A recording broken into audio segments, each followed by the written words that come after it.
Hello everybody, welcome to another video, another update. I'm in the town center again here. As you can see, I'm sitting in the car. My mother-in-law wanted to come here and get medicine while we still could. There's been a lot of updates as far as things happening in the country. I've heard that the White House is preparing to possibly suspend all flights from China. Yeah, store shelves are out here. The store shelves seem to be fine. I haven't gone into the supermarket, of course, to look, but I can see there's plenty of alcohol out here on the streets. Maybe I can let you have a look. You can see the big boxes of alcohol sitting out. Just a sec. If you can see those big boxes of the stack of boxes here, I'm going to zoom in a little bit. That is all alcohol, very strong Chinese alcohol. So one of the current developments is that people are in little towns are beginning to block the roads coming through their towns.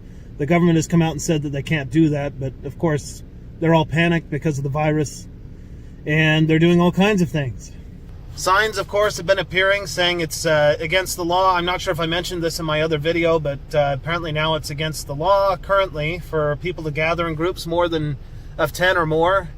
They're saying, of course, to stay home. There's a lot less people out in town.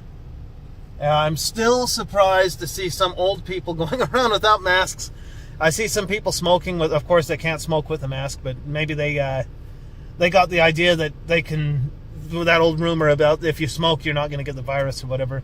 People are becoming increasingly scared. There's those rumors about 2 people having the virus in town. I've heard they've actually confirmed one person from the town here has the virus. In light of everything about travel restrictions and that sort of thing, I'm actually considering going on the road here for a little bit to get some things that we need, just in case something goes really wrong and the U.S. government decides they're going to evacuate U.S. citizens. I've heard there's a plan to do that, of course, in Wuhan, but it sounds like things are spreading all over China. There was another funny thing, just on a more comical note. In Japan, I heard about a flight of Chinese people coming back from Nagoya, and so half the flight was apparently people from Hubei province, and the flight was going to be going to Shanghai Pudong Airport, and the Shanghaiese people, they heard the people speaking in the Hubei dialect or whatever, and they immediately started to talk amongst themselves and started to try and tell people. And then somebody said something about one of the people was hiding behind them and taking cold medicine so they wouldn't have a fever to get on the flight. They managed to delay the flight for 6 hours because no one would get on the plane. The Shanghai people were saying if any of the Hubei people get on the plane, they wouldn't get on the plane. If they started telling all of the airport staff finally came, the Japanese people, to check people's temperatures. There was one person that had a slight fever, so they put them in isolation for a bit until their fever was gone, and then they were going to send them anyway, and people were refusing.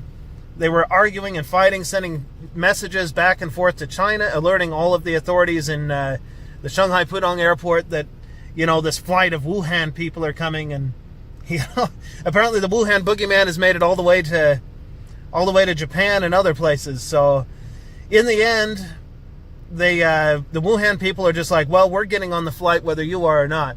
So they all boarded the flight, and apparently when the flight finally did get to Pudong Airport, the authorities instructed the plane to land somewhere far away from the terminal, and they took the people off and put them in isolation or something and checked them all. So there's a little comical thing. That Wuhan boogeyman, he's all over the place, even in maybe even in your country, you know.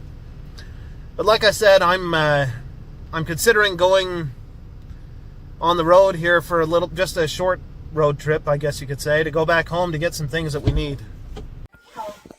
Hello everybody, I'm in bed again. I just want to finish this little video off because I am going to be setting off on a little trip to go get some necessary things just in case we have to leave China.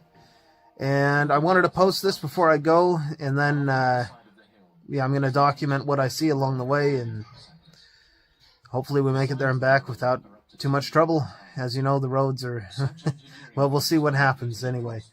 I'll let you see it, and thanks for watching. We'll see you next time.